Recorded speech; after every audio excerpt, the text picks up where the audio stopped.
Do you know how to resolve conflict in your marriage? Listen, conflict resolution is one of the most challenging things that most people deal with, simply because most of us grew up in homes where no one taught us how to handle conflict. And certainly we don't learn how to resolve it. So I want to share with you a few tips and strategies you can begin to use to deal with conflict in your marriage. I don't want you in a marriage where there's bitterness and anger that is the controlling emotion that's happening in the marriage because it continues to build resentment.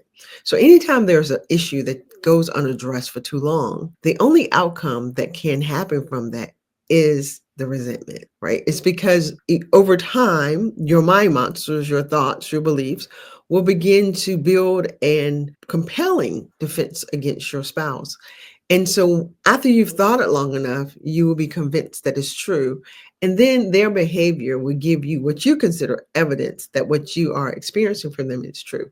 When all along, all the time that you put into this, you could have resolved it by understanding how to deal with conflict. So let's talk about what is conflict. Conflict is just two people having a different opinion or ideas or perception or expectations about a certain thing. And so in marriage is many times we are in conflict with our spouse because we don't agree on the way maybe things should be handled or the way things were done or said. And again, because we lack the ability to articulate what we're thinking and feeling, some of us tend to shut down in those places. Now, last week I talked about communication and how the silent treatment is often used as a form of a communication that's ineffective. And so in conflict resolution, the silent treatment is usually the go-to for many people. But then there are those who their go-to is to, I'm going to out yell you. I'm going to scream you out. I'm going to yell, throw rage, throw fits, and then make you shut down. And then hopefully, eventually, we'll move through the day, move through the week, and somebody will finally say something, but we never address the issue. We just kind of pretend like it didn't happen. Well, that's not resolving the conflict.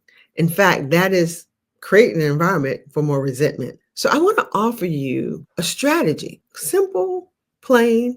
It may be challenging because emotionally you think you don't know how to do it, but I promise you, you can. So first and foremost, always as a God girl, we start everything with prayer.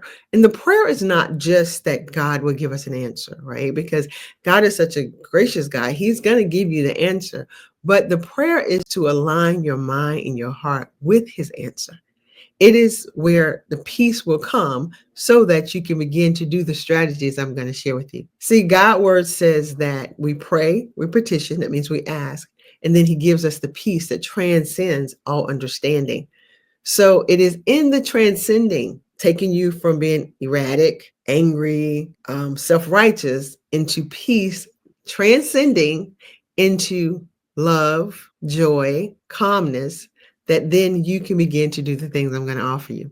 So the first thing I want you to consider is when you're dealing with conflict, I need you to get clear about the feelings that it brought for you. And the reason you need to get clear about that feeling is because when you address your spouse, I do not want you to address your spouse from what they did.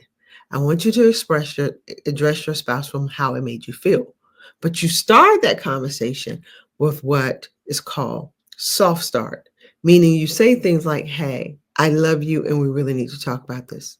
And so one of the things that I do when my husband and I have something big that we need to talk about, that I'm concerned that emotions can get high, is I will say, hey, babe, you know I love you, but I need to say something that could be hard to hear. Is this a good time? And he may say, no, I can't do that right now. So I'll allow for that time, but then we set a time. Okay, when can you hear this? So I'm preparing his heart and his mind to hear something difficult, but to hear that it's coming from love, it's not an attack. So that soft start will set the stage for your spouse to be able to hear from you, because you're in a relationship, you're married. You should have a level of belief that your spouse loves you. And so with that level of belief, understand that what they're saying that sounds difficult and hard is not an attack, but it's coming from love. So again, try that approach. The approach I use is, hey, babe, you know I love you, but I have to say something that could be difficult to hear, but I know it's important that we talk about it. Can you do that now? And so that's a great way to open and start.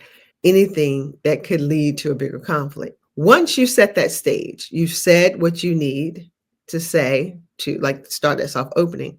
The second thing you're going to do is you're going to stay on topic. You're going to talk about the issue and not about your spouse. So the issue is when I call and you don't answer, it makes me feel like you don't think I'm important. What did I just do? I talked about the issue. I call, you don't answer. It makes me feel unimportant. I didn't say, why don't you ever answer the phone when I call? Why are you always ignoring my phone calls? That doesn't make sense. If you're my husband, you should do these things. That's an attack. And no one can grow or no relationship or no feel is safe in that type of environment. And so anytime you make your spouse feel unsafe, now shutdown mode is going to happen. Or the fight or flight, meaning I'm going to fight with you or I'm going to flee from the situation. So remember, in resolving the conflict, once you have done your soft opening, the second thing is you're going to keep it about the issue and not about attacking your spouse. The issue is you don't answer your call, the way it makes me feel. So it's about the issue and how it makes you feel. So now you take an ownership and it's about you and not your spouse. You're not using your words to attack. Let me know in the comments if you are capable of separating the difference between the issue and your feelings. And if you are able to stay on topic. Let me know if your spouse ever accuse you of changing the topic or saying that's not what we're talking about.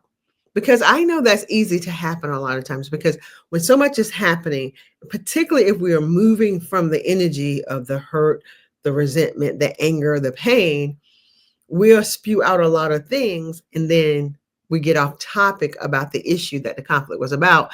And now we're pulling from all different places and all the different issues that have happened. And there's just an explosion. So is that something that you struggle with? Trust me, I used to a lot. So now you know the first two things. You're going to start with what we call a soft opening. You're going to stay on topic and you're going to talk about your feelings. And then the third way to resolve any conflict. And this one can be a little bit challenging for people because we think forgiveness makes us weak. But forgiveness is absolutely necessary, especially in a marriage. And maybe you have to forgive even before being asked to forgive the offense. And the forgiveness is so that you guys can begin to move forward, to move into a different direction. So you've expressed how you've gotten clear about what the issue is. You've addressed it in a kind way. You've expressed how it makes you feel. And now that it has been addressed, you have to forgive.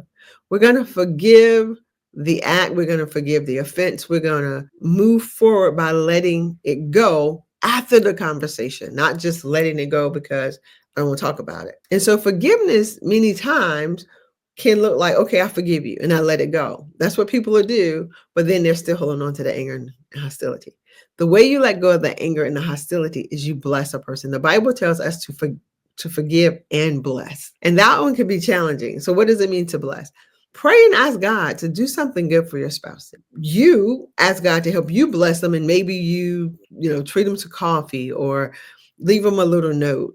You do something to bless your partner so that you guys are shifting the energy in the marriage from frustration, hurt, anger, sadness, bitterness, resentment into love, into joy, into peace, so that in the marriage, you guys are building one another up. Let me know if this was helpful.